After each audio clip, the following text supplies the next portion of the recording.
everyone, welcome to another exciting episode of Breaking the Ceiling. Egg has always been a controversial topic in India. Are you an vegetarian? Are you a vegetarian or non-vegetarian? And I have a co-founder from one of the hottest food startups in the country. Please welcome Shraddha Bhansali, who's a co-founder of Evo. Hey Shraddha, it's great having you on the show. How are you doing today? Hi, Ashwin. Thank you so much for having me. I'm doing great. How are you? I'm doing excellent. So, Shraddha, what I wanted to understand is I want to know you before Evo. So, tell me a little bit about yourself, where you're from, and everything you did right up to Evo. I would love to get to know you a little bit. I don't know if we have time because I love telling stories, but I'm going to keep it super short. I was born and raised in Bombay, and post that, I went to Boston. I went to BU to do my undergraduate. I studied business and hospitality. I knew since I was maybe like 15 that I wanted to open a restaurant. So went to university with that dream, took up a hospitality course, came back. My dad thought this was a phase that I would get over, right? Because no one in our family is, forget the restaurant industry, none of them are even in the service industry. So for me to want to be in hospitality, he was shocked. But I think since I was like singing that same tune for 10 years, I finally convinced him. And I started my restaurant, which is called Candy and Green. It is in Bridge Candy. So that's what I was running up until this year. And so, yeah, that's a bit of my background. I am an animal lover. I have four very beautiful dogs. Always been involved with a lot of animal rights and animal advocacy groups. I am a vegetarian without eggs. And yeah, that's a little bit about me. Awesome. So, was that one of the reasons, like since you're a vegetarian and Candy and Green also is, a premium high-end vegetarian restaurant, was that an inspiration that you were missing out eggs, or how did Evo come around? What was that aha moment like? This is what I want to do. It's really funny because I would see this entire plant-based, alternative protein industry like taking over the US and Europe and all these countries by storm. And I'm like, in India, we have one of the biggest vegetarian populations. Why don't we have something like that here? And being a vegetarian myself, even when I started Canning Green, I wanted a very produce forward restaurant because I was like, we overdo paneer, cheese, masala, like what else, right? What else? And I think Evo is just my answer to what else. I think we, started Evo because we wanted to make an alternative protein that was for the Indian market. And in animal alternatives, because of the gray area that eggs are in, it is the least offensive and most widely acceptable, that we thought that we could enter the Indian market with. Also, not to mention that I would love to get that additional protein, which is so difficult. Yeah. And I think the menu at Canteen Green was, very revolutionary. It was not your typical only paneer, only potatoes, right? It was so much more. And I think it was going to be a fantastic, new thing that's going to be brought into the country. There's nothing that way that exists today in India, am I right? Smaller. Nothing that you're going to be doing. Because I know I've seen the PR buzz, and I know you guys have raised around, and I think I'm seeing a lot of big things coming your way. So before we go there and talk about the future of Evo, Evo, where did that come from? Give me a little bit about the name. Like, how did that come around? The name Evo. So, when we made Evo, Kartik is my co-founder. So Kartik and I, we wanted to create something that was a revolution, right? We wanted to change the way people viewed the animal industry, right? We wanted to end animal agriculture. So, like how you had the agricultural revolution, we wanted to have the Evo revolution. So, Evo stands for that revolution and the evolution in our eating. So that's where EVO comes from. But something we also realized going into it that the Latin word is ovo, for egg, and then EO is the evolved egg. So I guess it just fit in really well. I think that branding is just absolutely spot on, right? So whatever I've seen about Evo so far, it has created a new benchmark in terms of just in the brand. Like I've not seen the product yet, I've not tasted the product yet, but I've seen so much around it, and I think you've done a fantastic job positioning it, even when the product is not in the market, right? People are expecting something from it, and it's looking like a premium product, high quality product, even when they haven't seen the product. I think that requires a fair bit of genius. So kudos on that. Thank you. And also, Ashwin, it's not, it is in terms of quality, it is super premium, but we want to make it very affordable because egg is a comfort food for a lot of people, and we want to try our best to make it as affordable as we can. So, as premium as it looks, don't worry, it's not going to It's like, not going to burn a hole in our pockets. Awesome. I mean, honestly, at our scale, we're trying to, not trying to, we are going to keep it the same price as organic eggs, and we want to reduce that, as we can over time with economies of scale. That is, I think, going to be a big game changer because if you have high quality products, the next assumption is going to be too expensive, right? So if you're able to get that pricing just right at a cost of an organic egg, if I'm getting an egg alternative, I think that opens up a very significant market for you, right? So when you started off Evo, what were the challenges that you faced? Honestly, this market doesn't exist, right? When someone asks me, they're like, "What do you do?" and I tell them, "I make eggs from plants." The first question is, "What is that even possible?" So I think that a lot of people are really excited about it, but a lot of customer education is necessary because people don't even know that something like this exists and can be done. For them, it's like magic. So I think that's actually and we adopted that. So now when people ask us how do we do it, we're like magic, plant magic. That's how we do it. So I think that was one of the challenges. The second challenge, which is something that I think most startups face, but especially with us because we need very specialized talent. It's to get the right kind of talent. So we are actively hiring as well, and we obviously want to build the best, strongest team. So yeah, I think even getting the right kind of talent for this has been a challenge. But so far, I think we've gotten a great team to join us. And if you're watching this and you think you're a great fit for Evo, please hit me up. We'll put the careers link in the description below so that the right talent watches it, and a lot of people from this space are going to be watching this, and their friends will. So we'll definitely. I hope you find your next great hire from this video. That will be a fantastic story. So yeah, I think those two, and I think the third, which we are definitely going to face now that we're launching, is cold chain in India. It's not as developed, so that because initially it is going to be a refrigerated product. So I think in terms of technical challenges, this is everything that we're facing. I mean, of course, there's a lot more, but these are the main ones. There are a lot more coming up your way that you haven't seen yet, right? But I think you'll get there as you get there. And this is not your first rodeo. You've had a restaurant, you managed people before, you managed companies before. So I think you will take it in your stride. But I think every startup that I have seen and I have run all come with unique challenges and common challenges. So you're going to face a lot of challenges that you've seen in Candy and Green, and you know exactly how to overcome them. But then you're also going to get some new ones that you're going to be like, "What the hell do I do with this now?" Right? But those learning moments, right, are I think absolutely invaluable. So I always say, hey, you either win or you learn. You don't lose. If you learn from the loss, then it's not a loss, right? And so, what have been a few of the proud moments from the beginning around Evo? Anything that you're excited about? Anything that you're proud about? There's so much. I don't know where to start. But I think for us to achieve, so our plant-based egg is the cheapest in the world, and for us to achieve that at pilot scale, it was really, really challenging. And when we cracked that, like, Crack not that. cracked, when we actually cracked the formulation, that was a really big day for us, right? Because you obviously have your naysayers that are like, is this possible? Like, and when I tried it and I couldn't tell the difference between that and an egg, I think that was a really, really proud moment for me.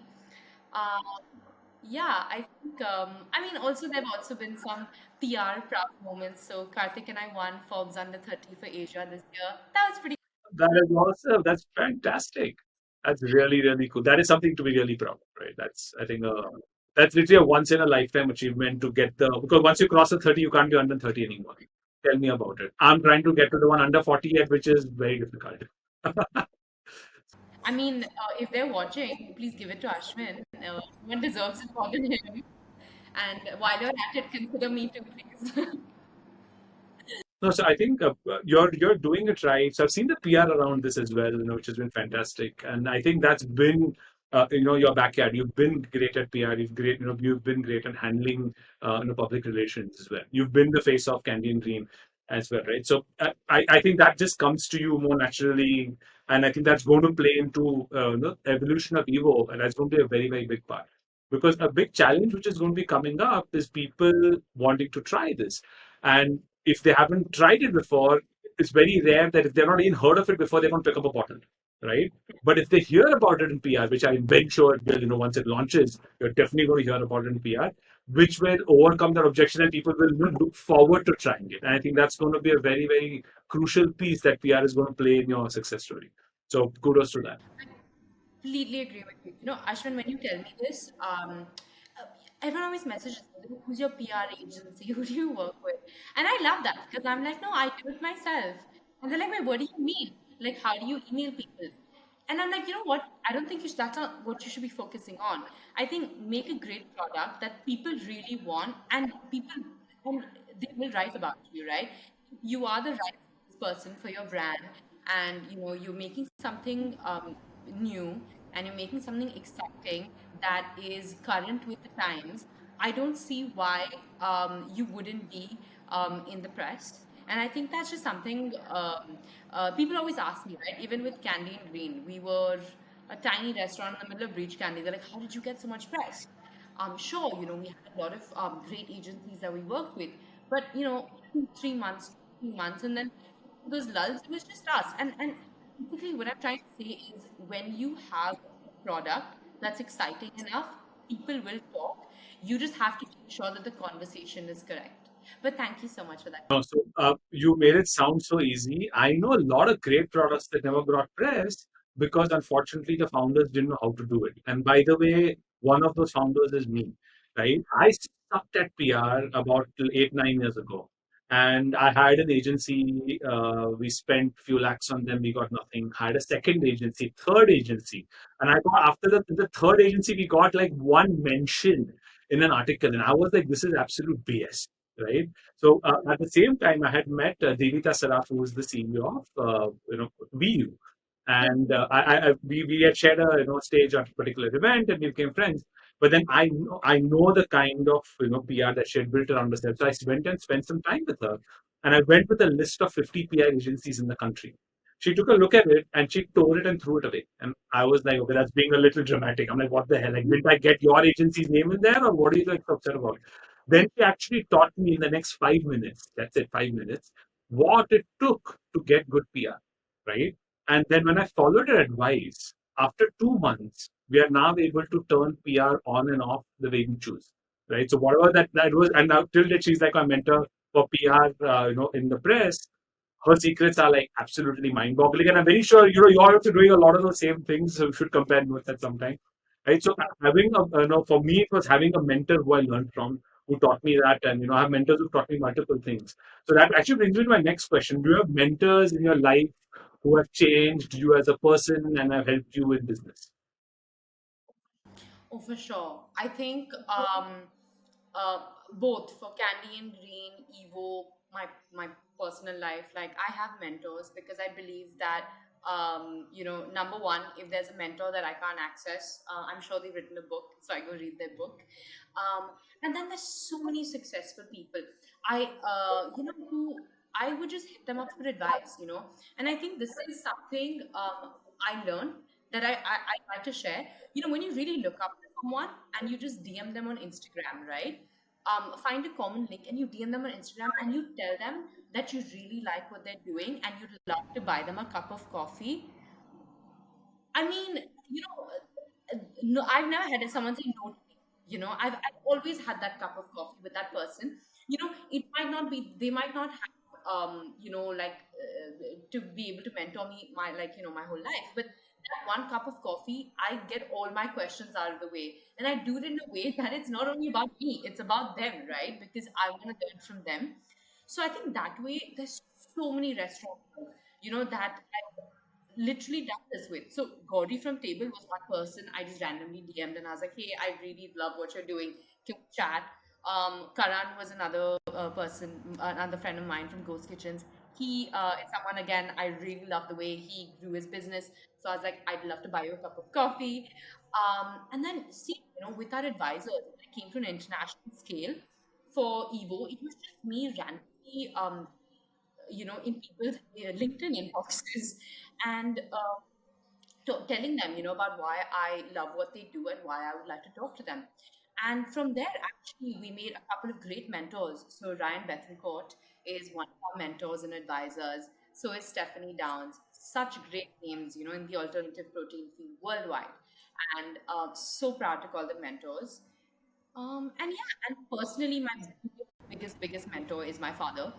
I think I learn from him every day, and no one knows me like him, so no one can even advise me. I think that's fantastic. And I mean, I can't imagine my life without mentors. I was writing my blog post last night, and actually, it was actually more like a thank you to the mentors. It's titled "Standing in the Shoulder of Giants," right? So people are always scared of accessing other people. So the way I look at it is very simple. If I ask you, let's say I want you to be my mentor. If I message you, what is the worst that will happen? You will not respond, or you will just say no. That's it. So what is the so whenever I'm earlier I used to be very reserved to ask people for help. Now I've realized, like, I ask myself a very simple question: what's the worst that will happen? They'll say no, right? Or they will not respond. That's it. Now, because of this little attitude and the same secret that you said, using Insta, by the way, Twitter, that's like accessing a lot of new mentors on Twitter. I've been able to access the best minds in their fields, and just having a virtual cup of coffee with them, or just sending them something nice after they spend some time with me.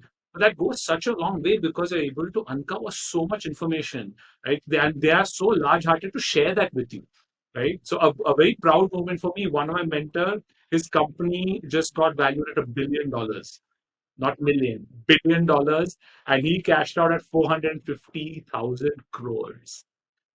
So it's one of the largest deals in healthcare history, and he's one of my mentors, right? And he's taught me about scale, right? One of my mentors is Pooja Dingra, for using social media, 7 billion followers, right? So the idea is, you find the right people for the right things, and they allow you to amplify so much. And I'm very glad you brought up Gauri, because I just interviewed her a few days ago. And guess who's next on my list? It's actually Karan. So it's such a small world, right? That is very funny. So but it's such a small world, and I'm very glad that this world goes. The joke, I call him mentor and he hates it.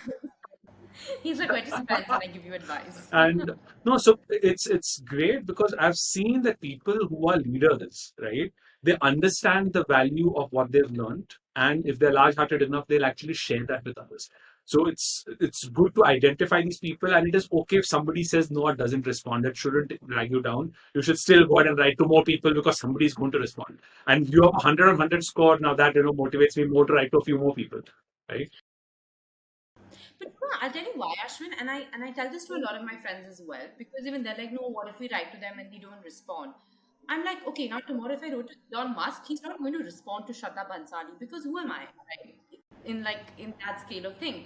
But mentors don't have to be the most successful people in the world or the country, right? Like my business mentor doesn't have to be Mukesh Ambani. It can be someone who's accessible to me, but who I know I can do things from, right? And once you build yourself up to a scale where you think you can also add some value to that conversation, that's when you go higher and higher up, right? You can't just start by DMing Mukesh. I mean, I don't even know if he's on Instagram, but you can't start. Elon is like, hey, can I buy a cup of coffee? He's like, that will not work. No, so I'll tell you something really funny that you brought up Elon, right? So 3 years ago, I had this very weird idea that I want to spend some time with Elon Musk, with Ratan Tata, and with Mukesh Ambani, right? These are my top three business mentors. And I started telling everybody about this very weird way, right? Just like anyone I meet new, as a part of conversation. Oh, by the way, this is like my crazy dream for 2018. You'll be surprised. People went out of their way to help me. So I had, if this pandemic hadn't hit, last year I would have actually met Elon. Oh, wow. He teaches at a college, right? So I was being interviewed by somebody, right, for a business interview, and I just mentioned it to him offline after the interview. He's like, "Oh, one sec, my brother is in the US and he teaches. He's a professor at the university where Elon volunteers once in a year to come and teach classes." And they are open to people coming in. Why don't you go talk about tech, or why don't you go talk about entrepreneurship? And you can actually align them so that you can actually be in the campus at the same time as Elon, and he's like surprisingly approachable, like when he's there. So I had literally lined that up. And by the way, same with Mukesh Ambani, he's a client. We take care of his home, right? So again, there's something in lines to go meet him. And Ratan Tata, not yet. But again, I'm not giving up hope. You Right? But it is, I think it's really, I believe in it. I believe in the process of karma. I believe that if you put what you want out there, if you're able to visualize it, you're able to achieve it. Right. So I think it's a very powerful tool that very few people actually use. Like just writing down what you want, your 5 year vision, not just having it in your mind, writing it out, drawing it out, whatever it is a very, very powerful mechanism that I have not seen people use. And do you know who taught me this? Robin Sharma. He taught me this. I've spent half a day with him a long, long time ago. And he taught me this concept of writing it down. He's like, write it down, pen to paper. He's like, oh, you want a big office? Draw your office. So 10 years ago, right, we are still in Prabhadevi. We had these 4 or 5 small units, like 500 square feet each. And I had this, my wallpaper was a 5 story building called Equinox Center. And everyone was like, really, like, you're on this 3,000, 2,000 square feet. What are you expecting such a big building and all? But 3 years later, I inaugurated that building. And the funny thing is, if you compare that artist impression of what I imagined it to be and the actual one, is 100% accurate. Right. So the day we inaugurated it, one of my VPs actually came to me and he said, like, hey, where's the new wallpaper? I'm like, what do you mean? He's like, no, what's the next thing? Like, I'm excited about seeing what you're drawing next. Right. So we did, by the way, launch Equinox Center, which is our own building. And now our next one is Equinox Campus, which we're working on. So visualization, I think, is a very powerful and very underrated tool, right? Uh, Show you, I have a vision after, board like right here.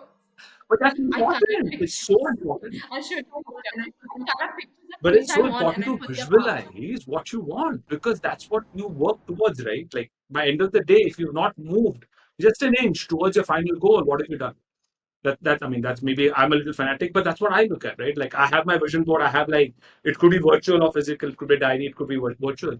But having clarity, I think I think it's super important, right? So that actually brings me to my next thing. Like, where are you seeing Evo in next 3 years or 5 years or whatever time horizon you've set for itself? What are you seeing the bigger picture for Evo? Okay, so the bigger picture with Evo, I mean, of course, we would love to make a lot of money, and that's one of our goals as well. But I think a very personal goal that the reason that Kartik and I started this company was to change the way people look at animal agriculture. We wanted to make it easier to make the right choice, right? And that is the fundamental thing that we want to work towards over the next how many ever years, right? So every goal we have is very aligned to this, right? So our first goal is to bring the price down, to make it affordable across India, right? This, whoever can buy Evo. That is our like 5 year goal, right? To make it that affordable. So affordability is one of our biggest goals.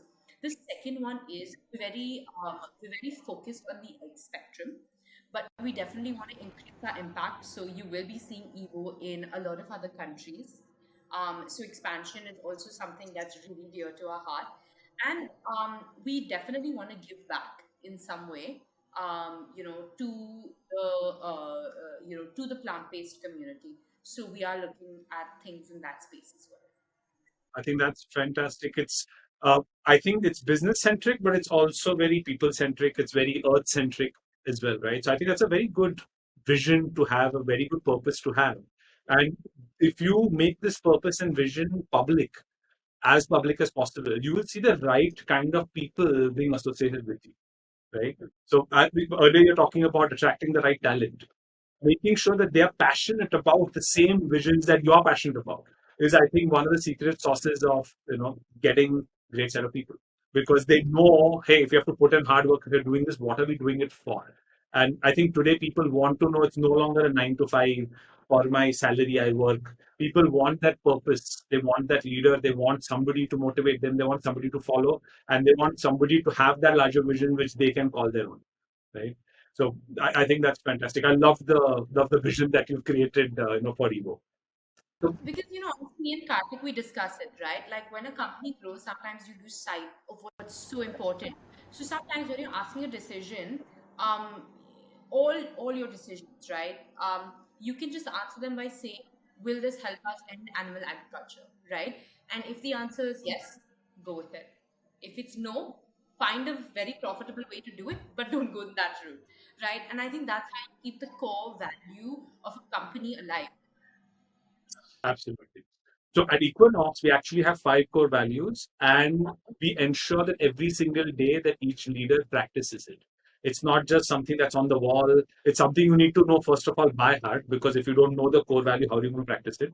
So one of the first days at Equinox is actually people going through slide after slide of every core value and what it means in real life. So there's stories attached to it, because people remember stories a lot more than they remember a fact, right? So I think story-based values are super critical, right? So have you gone through the exercise of kind of putting down your values, like, okay, here's a value, here's a value. Have you all reached there yet, or is there something on a plan?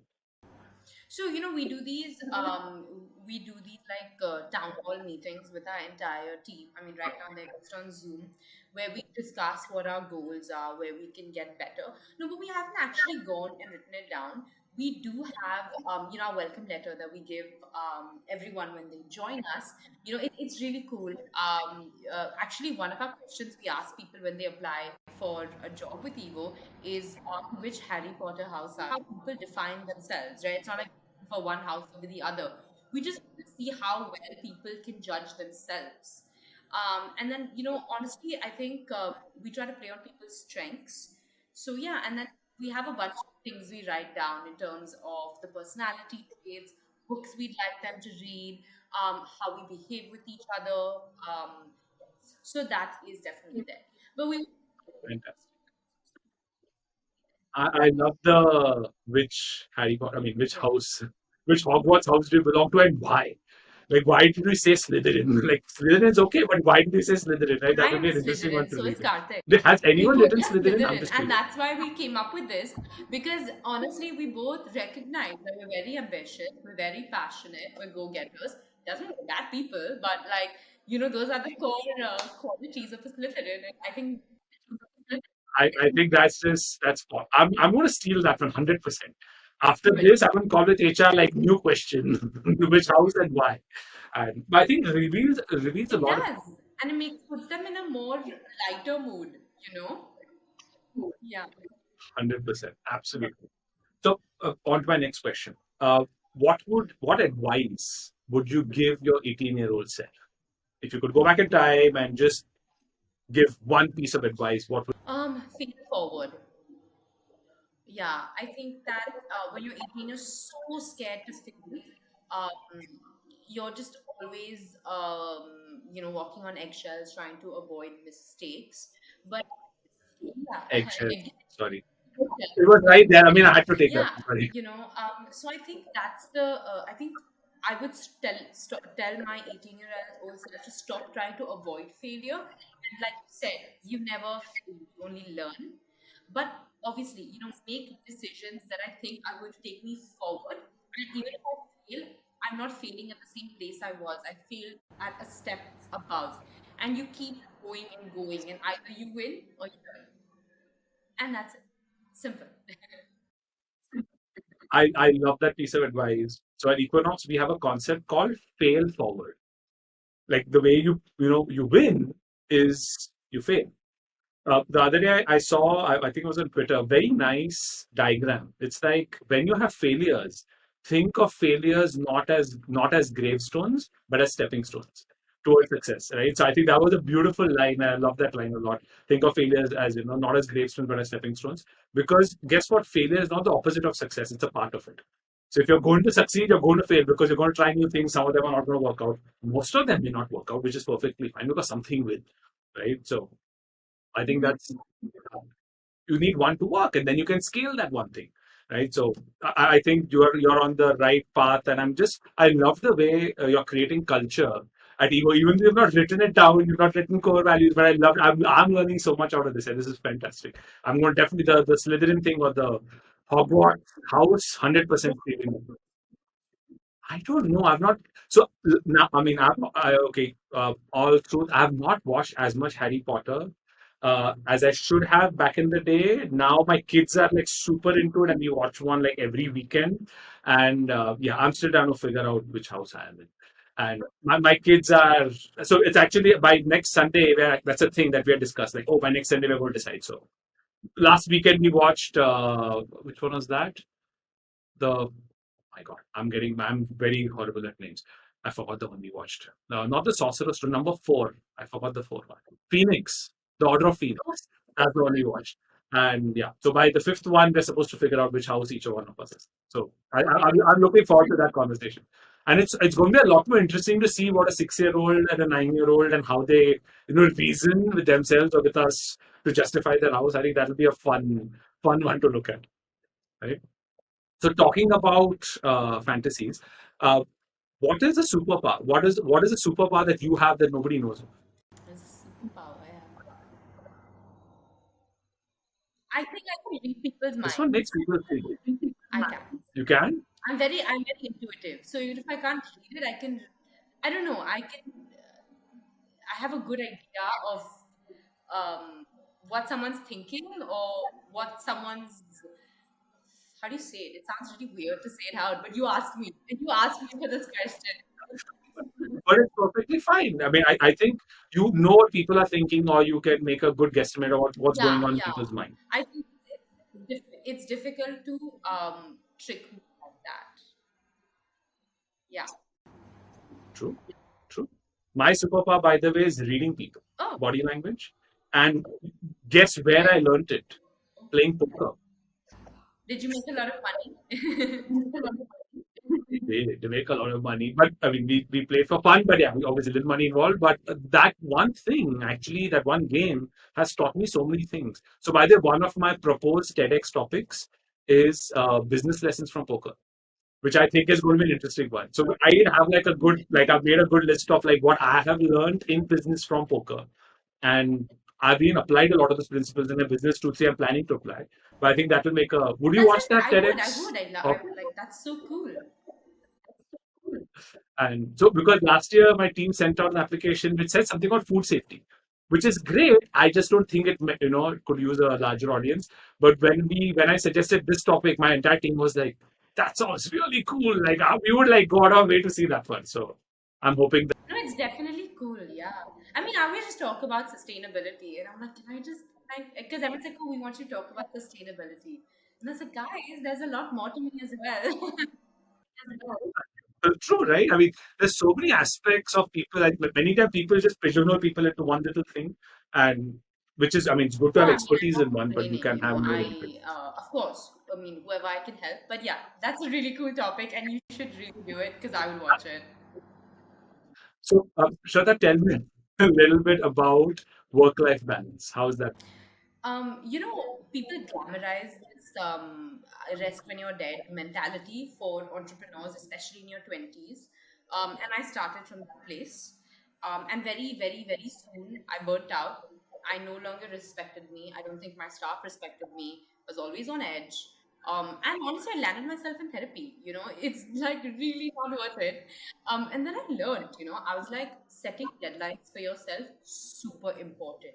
Okay, setting deadlines for the place and personal, you know, and scheduling personal things. And I call them deadlines, but not really.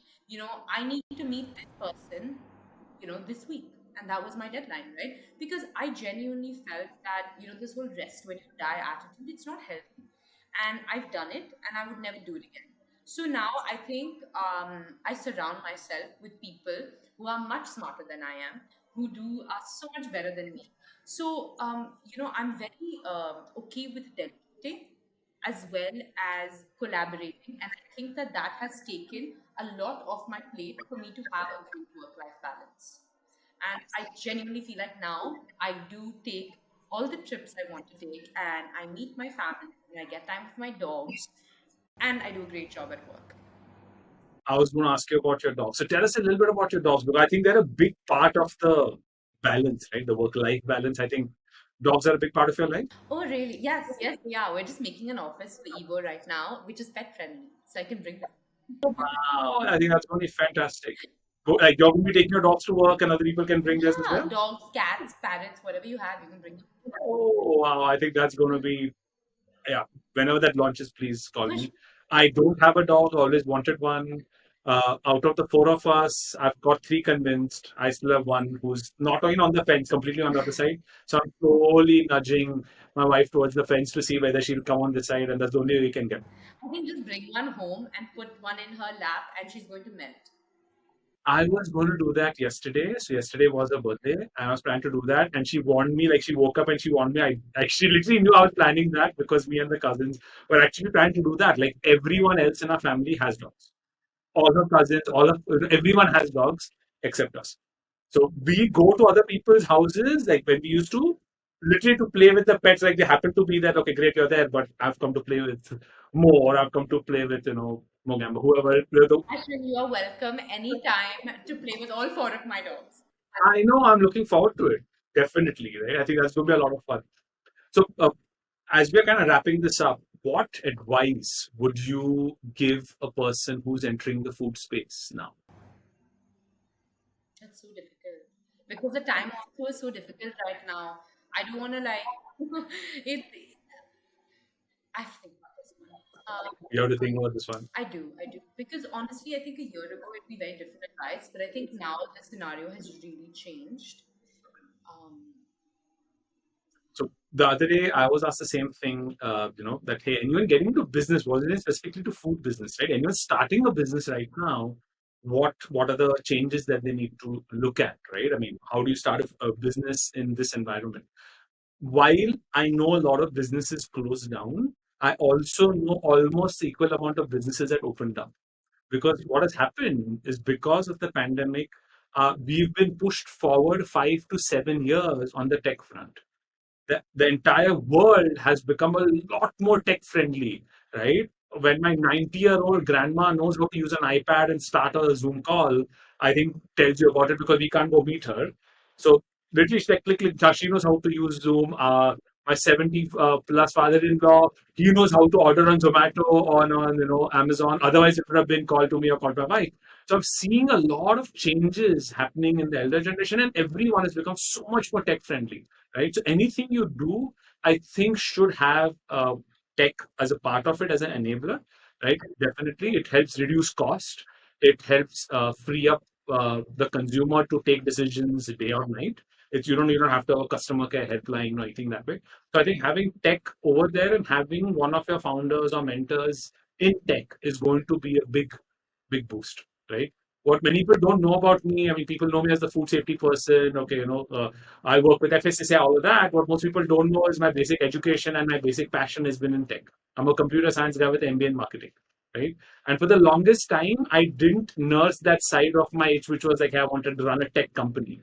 So last year, I actually started building my own tech team within Equinox, and today we have 20 people, and we're doing crazy stuff. And the amount of things we've been able to achieve using technology has been absolutely fantastic, right? So my advice would be do something where it is connected to tech, which will help you scale faster at a lower operational cost. So that was my advice. And I'm very sure in Evo, you're going to be bringing in tech in some way or the other. oh And if yeah, not, let me know. I'll help you bring in tech some way or the other. for sure, for sure. I'll connect with you offline. I'm trying to think of something that really makes sense. And I think, with the times, the one thing I would urge people, especially, if you want to get into the food industry, I think food alternatives, especially when it comes to environmental safety, animal agriculture, I genuinely believe that that's the way forward. Not just because that's happening in the West and world over, but I think if the pandemic taught us one thing, it is that we need to relook at the way that we are treating everybody else, right, in the food chain, and basically everyone else that's not human. So I think that's just something that I would tell people getting into this space. And obviously, the other one is you have to be passionate about what you do. Oh, yeah, 100%, 100%. Yeah. Because the amount of work that you take to make something successful, right? I'm not saying work yourself to death, but the amount of stuff you have to go through to become successful. You have to be either crazy or you feel passionate or passionately crazy to be able to do that in a sustained manner over a certain period of time, because otherwise you'll end up giving up. That's right. And I'm very sure with Evo, you're going to get a lot of challenges. But that passion and enthusiasm that you and your team have is what is going to get you through it, right? Because you guys have a bigger thing in mind. It's not just revenue, and that's not your only takeaway, right? You're trying to revolutionize something, and all of what is going to be happening is going to be worth it because you know what you guys are working to. Oh my God, when you were saying that, you actually made me realize what is an advice I would actually give, right? Because I was so conflicted. I'm like, what do I say that rings true, through all my years? And what you said actually made me think and realize that no matter what business you're getting into, right? If it's food, hospitality, tech, always have a core value, and all decisions you make should answer that core value, yes or no. And your core value cannot make money. It has to be something that drives you every single day. And even when it comes to make money questions, you should find a way to make money in a way that you can also sleep at night. So I think, yeah, that was. I think that's a fantastic, ending and a fantastic takeaway from all of this, right? So, Shraddha, thank you so much for spending time with us. Thank you so much for sharing, so much about what you've done and what you're planning and the insights. I think those are fantastic. This is going to be tremendously helpful for a lot of people in the industry, for a lot of our viewers, because it's people like you that inspire so many more to try new things and do new things, create their passions, define their passions, and have the courage to pursue them. Right. So thank you, And I Shraddha, appear for to be being on very today. shy. Right. All right. So, guys, thanks a lot. Shraddha was awesome. She's an amazing person, as you can see. Thank you so much for having me on this show, Ashwin. I've always loved the work you guys have done at Equinox. I think you're definitely someone that young entrepreneurs like me can learn so much from. Even though you're very young yourself, you've already you told me this is your seventh. You sold seven companies. I'm Start. I run 7 companies. I've sold two. Yeah. So I just think from the sheer scale, you should be the one on the other end, and I should be the one quizzing you. But thank you so much for having me on this show, and I hope this helps everyone. And I've learned so much today from you. Thanks a lot, Shraddha. You've been an absolute gem to get to know. And over the next few days, months, years, I think I'm going to be excited to see Evo grow. And I'm going to look at ways how me and Equinox can be a part of your success story. We are going to help you in any way we can. Yeah. The link to apply for Evo is going to be in the description below. So do take time, and if that's something that makes sense for you, and want to be in a place which allows you to do your own thing while chasing a purpose that's bigger than yourself, I think Evo is a perfect fit for you guys. So don't forget to check that out, and I will see you guys in the next episode. Thanks a lot, and have a great day.